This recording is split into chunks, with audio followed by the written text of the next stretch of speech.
අස්කබාන්හි අඳුරු ඉතිහාසය. මායා ලෝකයේ වඩාත්ම බියකරු ස්ථානය කුමක්දයි ඔබෙන් ඇසුවහොත් ඔබේ මතකයට එන්නේ අස්කබාන් සිරගෙදරයි.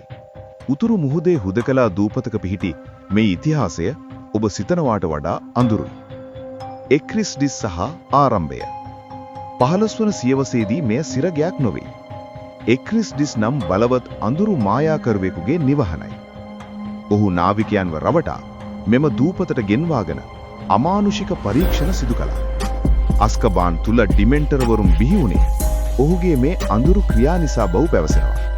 එක්රිස්ඩිස්ගේ මරණයෙන් පසු මායා අමාත්‍යංශය මෙම ස්ථානය සොයාගත්තා.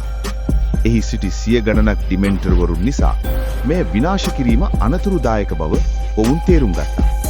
අවසානයේ 1718 වසරේදී මෙය මායා ලෝකයේ ප්‍රධාන සිරගෙදර බවට පත් වුණා. අස්කබාන්හි ආරක්ෂකීන් වුණේ ඩිමෙන්ටර්වන්. ඔවුන් සිරකරුවන්ගේ සතුට සහ බලාපොරොත්තුව උරා ගන්නවා. මෙහි සිටින බොහෝ සිරකරුවන් කෙටි කලකින් උමතු වන්නේ ඒ නිසයි. ඩිමෙන්ටරුගේ සිප ගැනීම ඔවුන් ලබා දෙන දරුණුම දඬුවමයි. සිරිස් බ්ලැක් සහ පසුව වෝල්ඩ්මෝට්ගේ අනුගාමිනීන් මෙයින් පලා යන තෙක්ම මේ විඳිය නොහැකි බලකොටුවක් ලෙස සැලකුණා. අවසාන මායා යුද්ධයෙන් පසු අස්කබාන්හි ආරක්ෂාව සඳහා ඩිමෙන්ටර්වරුන් යොදා ගැනීම සම්පූර්ණයෙන්ම නතර කරනු ලැබුවා. අද වන විට අස්කබාන් පාලනය කරන්නේ මායාකාරීන් විසින්. නමුත් එහි අඳුරු අතීතය තවමත් එම බිත්ති අතර රැඳී තිබෙනවා.